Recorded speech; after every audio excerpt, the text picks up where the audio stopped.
نحمده ونصلي على رسوله الكريم أما بعد আলহামদুলিল্লাহ আল্লাহ পাকের শুকরিয়া যে আল্লাহ পাক আমাদেরকে দ্বীনের নিসবতে দাওয়াতের নিসবতে আমাদেরকে এখানে একত্রিত করছে এই জন্য শুকর আদায় করা আলহামদুলিল্লাহ। আসল শুকরিয়া হইতেছে তাকাজার উপরে চলা। আসল শুকরিয়া তাকাজার উপরে চলা। হার তাকাজায় সাহাবায়ে কিরাম যেমন লাব্বাইক বলছেন, যখন আমি হার তাকাজায় লাব্বাইক বলবো তখন আসল শুকরিয়া আদায় হবে। আসল শুকরিয়া এটা। দিনের কথা ধ্যানের সাথে শোনা,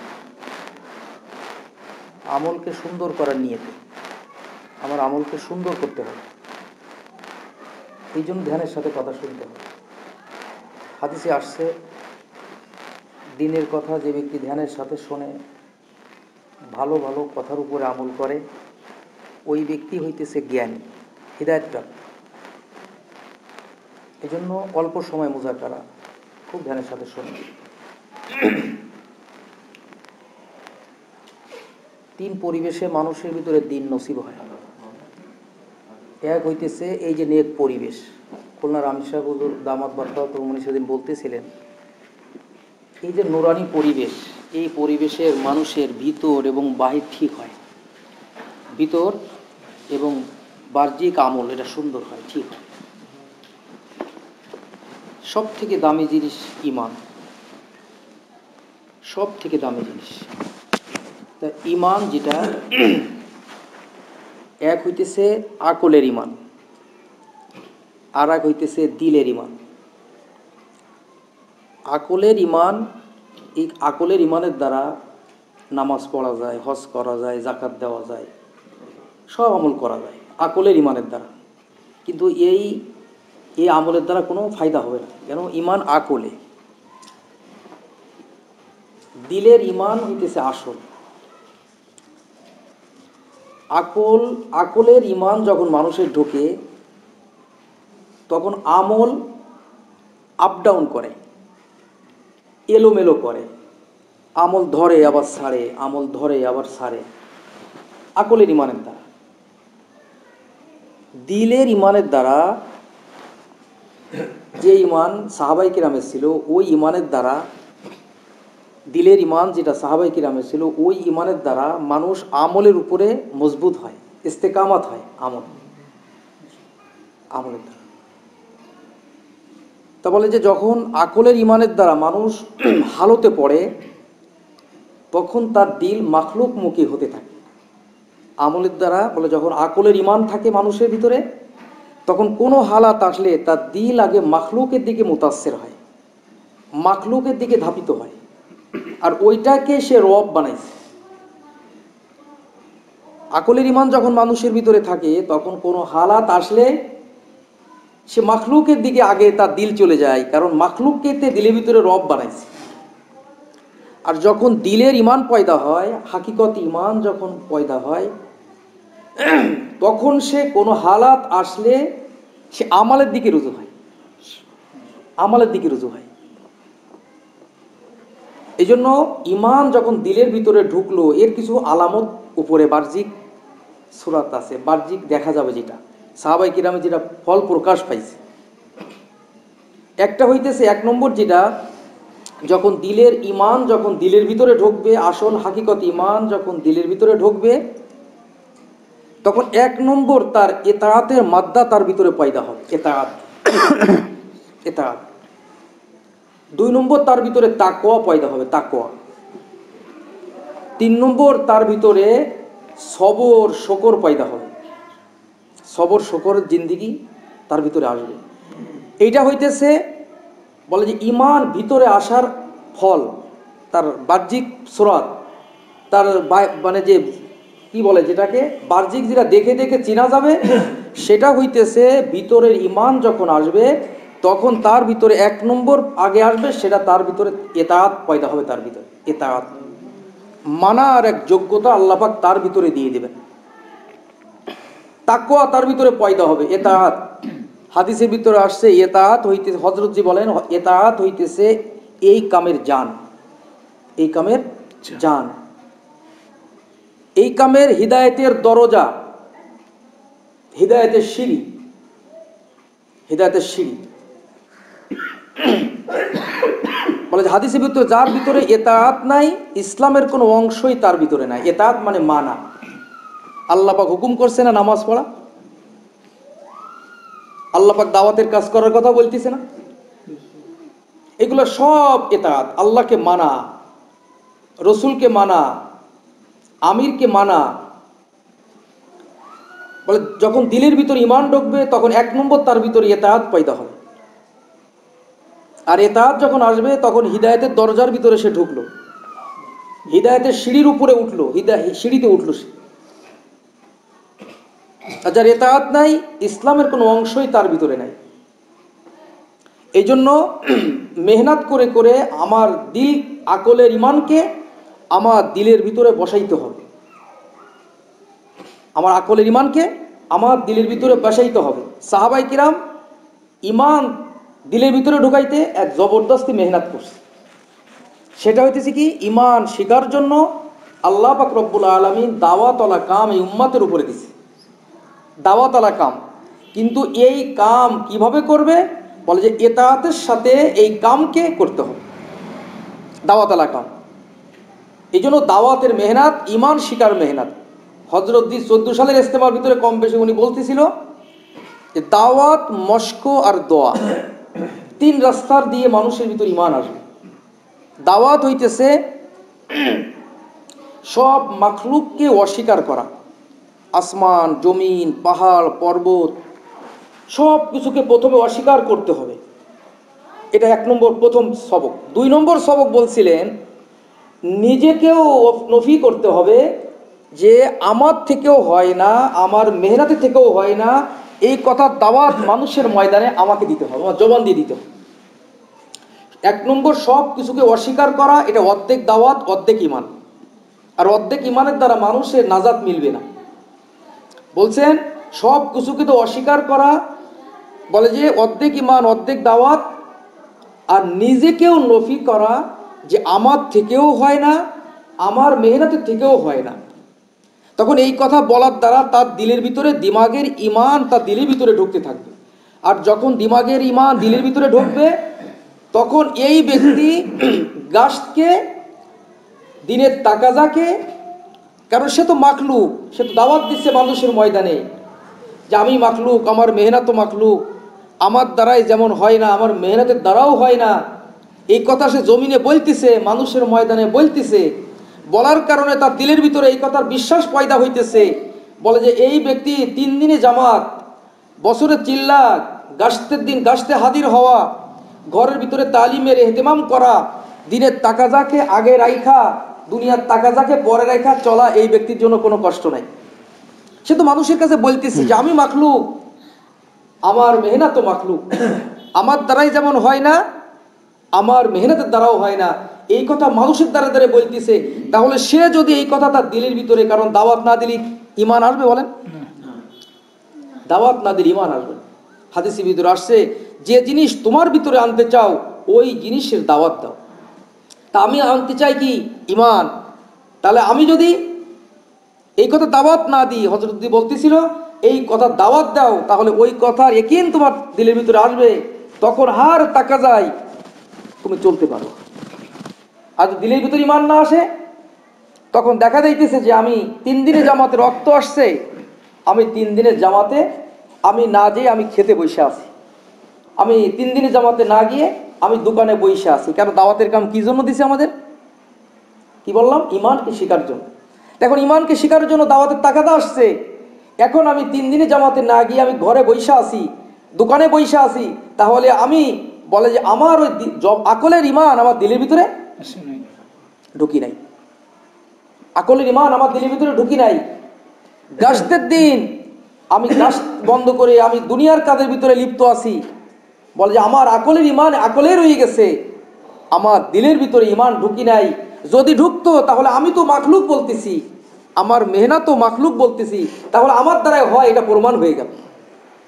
দোকানে বসার দ্বারা প্রমাণ হইতেছে যে আমার দ্বারা হয়, তাই আমি দোকানদারি করতেছি গাছটির দিন। এই জন্য হযরত ফরমান যে দাওয়াতের মেহনত করে করে আমার আকলের ইমানকে আমার দিলের ভিতরে ঢুকাইতে হবে, আকলের ইমান দিলের ভিতরে ঢুকাইতে হবে। 2 নম্বর মস্ক করার কথা বলতেছিলেন। মস্ক করো, মস্ক কাকে বলে? বলে যে আমাল গোলাকে মসজিদের ভিতরে ইমানি হালকা বানাও, ওই হালকার ভিতরে নিজেকে বসাও, জমাও, আর ইমানি কথাগুলাকে ধ্যানের সাথে শোনো। সময় দিয়ে দিয়ে দুনিয়াকে কুরবানি করে করে দিনের তাকাজাকে পুরা করো, দিনের তাকাজাকে, দুনিয়াকে কুরবানি করো, দিনের তাকাজাকে পুরা করো। তোমার দাম দুনিয়াতেও বাড়বে, আল্লাহ পাক মৃত্যুর পরেও তোমার ইজ্জত অনেক উপরে উঠাইবে। আর যদি দিনের তাকাজাকে কুরবানি করে করে তুমি দুনিয়াকে কামাই করো, দুনিয়াতেও বেইজ্জতি হবা, মৌতের পরেও বেইজ্জতির কোনো শেষ নাই।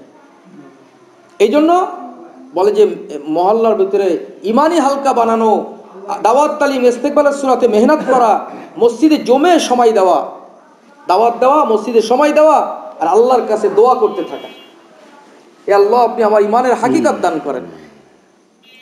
যখন ইমান ঢুকবে তখন এরকম তাকওয়া পয়দা হবে, তাকওয়া পয়দা হবে। ইমান যখন দিলের ভিতরে ঢুকবে তখন আল্লাহর ভয় পয়দা হবে, তাকওয়া পয়দা হবে, এটা ফল। তো আল্লাহর ভয়ের সাথে সে গাছ কামাই করবে, বলেন? গাছ কামাই হবে না, বছরে চিল্লা তার কামাই হবে না, সে তো তাকাজার পরে চলবে, কারণ তাকওয়া পয়দা হয়েছে। ঘরের ভিতরে তালিম না করলে আল্লাহ দেখতেছে নাকি আমির সাহেব দেখতেছে? বলেন, আল্লাহ দেখতেছে। ঘরের ভিতরে সে তালিম করবে, এটা আল্লাহর ভয়ের সাথে করবে। ঘরের ভিতরে ইমানি হালকা বানাইবে, ঘরের ভিতরে এরকম সূরা কিরাতের মস্ক হবে, এই আমলগুলা ঘরের ভিতরে এটা আল্লাহকে দেখাইবে। আল্লাহ ছাড়া কেউ জানে না, আমি আল্লাহকে দেখাইতেছি। ঘরের ভিতরে তালিম তরবিয়াত কর, মস্ক, যখন এটা আমি করব তখন তাকওয়া পয়দা হইছে। এটা তাকওয়া যখন পয়দা হবে তখন আমলের দ্বারা আল্লাহর কাছ থেকে নিয়ে নিয়ে আমি চলতে পারবো। বলে যে নামাজের সমস্যা, নামাজ পড়তেছি, নামাজ পড়ে আল্লাহর কাছ থেকে আমি নিতে পারবো। আর দুনিয়াতে যদি আল্লাহর কাছ থেকে যদি একটু জরুরত পুরা করতে না পারি, তাহলে এত বড় জান্নাত আল্লাহর কাছ থেকে আমি কিভাবে নিব? এত বড় মুসিবতের দিন কবরের থেকে শুরু হবে। তা এই জায়গায় যদি দুনিয়ার থেকে যদি আমি মেহনত করতে করতে যদি আল্লাহর কাছ থেকে একটু ফায়দা নিতে না পারি, তাহলে কবরে গিয়ে এত বড় জান্নাতের মালিক আমি কি করে আল্লাহর কাছ থেকে নিব? এই জন্য সাহাবায়ে কিরাম নামাজ পড়িছেন আর আল্লাহর কাছ থেকে নিছেন, নামাজ পড়ে পড়ে আল্লাহর কাছ থেকে নিছেন। 2 রাকাত নামাজ পড়ছেন, আল্লাহর কাছ থেকে জরুরত পুরা করতেছেন, সাহাবায়ে কিরাম পুরা করতেছেন। এই জন্য বলে যে সবরের সাথে এই কাম, সবর একটা অংশ। যখন তাকওয়া আসবে, সবর আসবে, তখন তো এরকম ফল প্রকাশ পাবে আমাদের ভিতরে, সবর আসবে। ওয়াস্তাইনু বিস-সাবরি ওয়াস-সালাহ, নামাজ এবং সবরের মাধ্যমে আল্লাহর কাছ থেকে সাহায্য চাও, নামাজ এবং সবরের মাধ্যমে। আল্লাহ পাক জমিনের ভিতরে কোথাও বলি না যে এখানে আমি রিজিকের ব্যবস্থা করছি। রিজিক আল্লাহ আসমানে রাখছে। পুরা দুনিয়াটা যদি তামা দিয়ে ভরে দেওয়া হয়, তামা দিয়ে, আর যদি একটা চাউলের দানাও যদি জমিন থেকে উৎপন্ন না হয়, আল্লাহ পাক রব্বুল আলামিন কোনো মাখলুকের খাওয়ার জন্য জমিনের মুহতাজ না। একটা ধানও হবে না, কিন্তু খাওয়া জমিন থেকে আসে না, খানা আসমানে আল্লাহ রাখছে। যখন আমি নামাজ পড়বো, আল্লাহর কাছ থেকে নেওয়া শিখবো। আমার বিবিকেও ঘরের ভিতরে মান শিখাইতে হবে। বলে যে আমার বিবি তো কিছু লাগলেই অমনি হ্যালো ফোন করে, এটা আনেন ওইটা আনেন। বিবিকেও শিখাইতে হবে যে সেও যেন তার স্বামীর কাছেও কিছু না আনতে বলে, সেও দিলে দিলে দোয়া করবে, নামাজ পড়বে, এই আল্লাহ এটা আমার দরকার। বলে যে লবণের দরকার, আল্লাহ আপনি লবণের ব্যবস্থা করেন। স্বামীর কাছেও না বলা, তখন এই স্বামীর কাছে এলহাম হবে, তার মাথার ভিতরে আল্লাহ ঢুকাইবে যে আমার বাড়িতে কিছু নেওয়া দরকার। তখন আল্লাহ পাক রব্বুল আলামিন তার মাথার ভিতরে লবণের এলহাম দিয়ে দেবে, চল লবণ নিয়ে আর বাজার থেকে। বিবিকেও শেখান, আর আমাকেও শিখতে হবে মসজিদের ভিতরে। বলে আজ তো কিছু হইলেই ফোন করে দেয় যে আমার একটা এই নিয়ে আসেন, ওইটা নিয়ে আসেন। কিন্তু বিবিকেও শেখানো যে সে যেন মাখলুকের কাছে না চায় আগে। স্বামী কি মাখলুক না? বলে মাখলুক। এই যে নামাজ পড়ে পড়ে সাহাবায়ে কিরামরা নিছেন। আর এরকম সবরের এখতিয়ার করা, সবর, সবরের সাথে আমাদেরকে চলা। বলে ইতাআত করতে গেলে সবর লাগে, সবর, সবর ছাড়া মানুষ ইতাআত করতে পারে না। সবর এখতিয়ার করা, এই জন্য সবর আর শুকর জান্নাতের গাড়ি। সবর আর শুকর জান্নাতের গাড়ি। যে কেউ এই গাড়িতে উঠবে, ওমর রাদিয়াল্লাহু তাআলা আনহু, আলী রাদিয়াল্লাহু তাআলা আনহু উনি বলেন, উনি ফরমান যেরকম জান্নাতের গাড়ি হচ্ছে সবর আর শুকর, যদি কেউ এই গাড়িতে ওঠে সে জান্নাতে পৌঁছে যাবে। সবর করতে গেলে বলে ইতাআত করতে গেলে যদি সবর না থাকে তাহলে সে ইতাআত করতে পারবে না। এই জন্য ইতাআতের সাথে সবর হওয়া চাই, আর সবরের সাথে ইতাআত হওয়া চাই। এই জন্য ইতাআত করতে গেলে বলে যে যখন এরকম আমি যদি সবর না থাকে তাহলে ইতাআত আমি করতে পারবো না। এই জন্য সাহাবায়ে কিরাম, আল্লাহ রাসূল সাল্লাল্লাহু আলাইহি সাল্লাম সাহাবায়ে কিরামকে মেহনত শিখাইছেন, ময়দানের ভিতরে তাদেরকে উঠাইছেন। আল্লাহ রাসূল স্বয়ং ময়দানের ভিতরে কি পরিমাণ সবরের তালকিন করছেন, সবর করছেন। ইতাআত যাইতে হবে, আল্লাহর রাস্তায় বাহির হইতে হবে, ওইখানেই যাইতে হবে।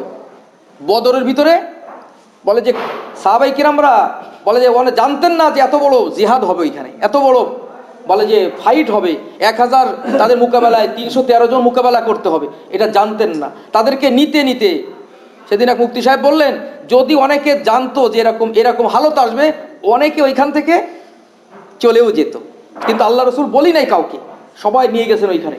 নেওয়ার পরে যখন হালত আসছে, যখন ওইখানে হালাত আসছে, তখন সাহাবায়ে কিরাম সবর করে সবরের সাথে তারা জমছে। আর জমার পরে যখনই জমছে তখন আল্লাহ পাক রব্বুল আলামিন প্রথম 500 ফেরেশতা নাজিল করছে আল্লাহ রাসূলকে সান্ত্বনা দেওয়ার জন্য। শাক করে নামছে নিচে 500 ফেরেশতা, পরবর্তীতে আর 500 নামাইছেন। নামানোর পরে এবার কি হয়েছেন, বলে যে ওইখানে যাইতে হবে, অন্য জায়গা না। বলে যে তোমাকে ইন্দোনেশিয়া সফর করতে হবে, ওইখানেই সফর করতে হবে, যে হালতে আসো ওইখানেই সফর করতে হবে। এখন বদরের সফর সাহাবায়ে কিরামের ফয়সালা হয়ে গেছে, ওইখানে জমছে আল্লাহ পাকের সাহায্য, 500 ফেরেশতা, পরে 500 ফেরেশতা চলে আসছে। এখন সাহাবায়ে কিরাম এখন হালতে যখন সাহাবায়ে কিরাম এমন হালত, তাদের দিল সব আল্লাহর দিকে রুজু করছে, মাখলুক মুখী না। কারণ দিলের ভিতর ঈমান ছিল সাহাবায়ে কিরামকে, সব হালতে আল্লাহর দিকে দিল মুতাওয়াজ্জু করছে। আল্লাহ রাসূল সাল্লাল্লাহু আলাইহি সাল্লাম সাহাবায়ে কিরামকে দিছেন, তাসাল্লি দিছেন। দেওয়ার পরে সাহাবায়ে কিরাম ময়দানে নেমে গেছেন, 313 জন 1000 তাদের মোকাবেলায়। সাহাবায়ে কিরাম দেখতেছেন দূর থেকে একটা এরকম ছড়ি টান দিচ্ছে না, সাহাবায়ে কিরাম ওই কাফেরদের গলা কেটে পড়ি যাচ্ছে। কুদরত দেখলো, হালত আসছে, আল্লাহর দিকে যখন মুতাওয়াজ্জু হলো, আল্লাহর সাহায্য নামলো, তখন এরকম কি হলো, তাদের ঈমান কি পরিমাণ উপরে উঠলো বলেন। দেখতেছে এইখানে খেজুরের ছড়ি চালাইতেছে, আর ওইখানে কাফেরদের গলা দ্বিখণ্ডিত হয়ে যাইতেছে। তাহলে এইবারে আল্লাহর প্রতি ঈমান কি পরিমাণ বাড়লো বলেন, কি পরিমাণ। বলে যে এই কাম, একই কাম সব নবীদের, সব সাহাবায়ে কিরামের রুহের নূর এবং শরীরের নূর এই মেহনতের ভিতরে আল্লাহ রাখছে। সব নবীদের শরীরের নূর, রুহের নূর এই মেহনতের ভিতরে আল্লাহ রাখছে। যখন এই মেহনতকে ওই মাকসাদের উপরে আমরা করব, তখন আমাদের নবীদের যে নবীদেরকে যে হালাত আসছে, তারা যে পরিমাণ কুরবানি করছে, সাহাবায়ে কিরামের যে হালাত আসছে, আল্লাহর দিকে যখন এইভাবে মুতাওয়াজ্জু হয়েছে, আমাদেরও যখন হালত আসবে, যখন আল্লাহর দিকে মুতাওয়াজ্জু হব, তখন ওই রকমই সাহায্য আসবে যেরকম সাহাবায়ে কিরামের সাহায্য আসছে, এরকমই সাহায্য আসবে। এই জন্য আমাদেরকে এই মেহনতকে বলে যে নবীওয়ালা মেহনত, আমরা সবাই বলি কিনা বলেন, নবীওয়ালা মেহনত নবীওয়ালা সিফাতেই আমাকে করা, নবীওয়ালা সিফাতেই করা। ওই সিফাতে যখন করব, ওই ফায়দা আমি পাইতে থাকবো। কারণ ওই কামের একবারে শরীরের নূর, রুহের নূর এই মেহনতের ভিতরে আল্লাহ রাখছে। তাহলে আমি যখন ওই কাম করব নবীদের মতো, বলে যে এই মাগরিবের আগে যে বলতেছিল, বলে যে আমার হাতের রোজা, চোখের রোজা, জবানের রোজা, আমার বলে যে মোবাইলের রোজা, সব আমি করতে পারবো যখন আল্লাহ পাকের গায়েবী মদদ, আল্লাহ পাকের সাহায্য কিছু না কিছু যখন আমি দেখতে পারবো, আমি যখন এটা যখন সামনে আসবে, তখন আমি এইগুলো সব কিছু আমার চোখের হেফাজত করে আমি চলতে পারবো, আমার দিমাগের হেফাজত করে আমি চলতে পারবো, আমার জবানের হেফাজত করে আমি চলতে পারবো। আল্লাহ তখন সাহায্য করবে। এই জন্য এই মেহনতকে মেহনত বানানো, এই মেহনতকে মেহনত বানানো। বলে এইটা না যে আমি মনে করেন যে বিদেশ সফর করছি, একটা কোর্স কমপ্লিট হয়ে গেছে, এরকম না। এই মেহনত করে করে আমার মালিকের সাথে কতটুকু সম্পর্ক পয়দা হচ্ছে, আমার কতটুকু সম্পর্ক পয়দা হচ্ছে। এই জন্য এই মেহনতকে মেহনত বানানোর সবাই নিয়ে আসে না ইনশাআল্লাহ। এই জন্য 4 মাস লাগায় এই কামটাকে শেখা, যে আমার ইমানকে আমার দিলের ভিতরে নিতে হবে, ইমানকে আমার দিলের ভিতরে নিতে হবে। এই জন্য ইমানকে দিলের ভিতরে আল্লাহ রাস্তা বাহির হওয়া। 4 মাস লাগাই মসজিদারি পরিবেশে থাকা, মসজিদারি পরিবেশে থাকা, পরিবেশের ভিতরে থেকে বলে যে ফেরেশতাদের পরিবেশের ভিতরে থেকে থেকে আমার ফেরেশতাদের সিফাত আমার ভিতরে নিয়ে আসা। মসজিদের ভিতরে যখন থাকবো, ফেরেশতাদের সিফাত আমার ভিতরে আসতে থাকবে। ফেরেশতারা মিথ্যা কথা বলে? বলে ফেরেশতারা কি কাউকে ঠকায়? ফেরেশতারা কাউকে কষ্ট দেয়? ফেরেশতারা আল্লাহকে কি পরিমাণ মানে বলেন? একজনকে দাঁড়াইব রাখছে, সারা জীবন ওইখানে দাঁড়াই থাকে। চিন্তা করেন কি পরিমাণ মানে ফেরেশতারা। তা ওই ফেরেশতাদের সিফাত আসবে। সাহাবাই কিরাম, একজন হাবশি গোলাম, কিসমিসির মতো মাথা, একজন আমিরকে তা কিভাবে মানছে চিন্তা করার দরকার না? কারণ কি? ফেরেশতাদের সিফাত ভিতরে পয়দা হয়েছে, ফেরেশতাদের সিফাত। এই জন্য ভাই আমাদেরকে যখন আল্লাহ রাস্তা বাহির হব, যেখানে আমার হিদায়তের ফয়সালা রেখেছে আল্লাহ, সেই রকম জায়গায় আল্লাহ পাক আমাকে নিয়ে যাবেন। আমার হিদায়তের ফয়সালা যেখানে রেখেছে সেইখানে আল্লাহ আমাকে নিয়ে যাবেন। নিয়ে যেয়ে বিভিন্ন হালতে আমাকে ফেলাইবেন, বিভিন্ন অবস্থার ভিতরে আল্লাহ ফেলাইবেন। যখন হালত আসবে তখন এরকম আমার কি হবে? তারাক্কি হবে, আমার উন্নতি হবে হালতে আসবে। কারণ আমার হিদায়ত কোথায় আছে আল্লাহ পাক জানেন, আল্লাহ পাক দেবেন। এই যে ওই জায়গায় আল্লাহ পাক নিয়ে যান থাকিল।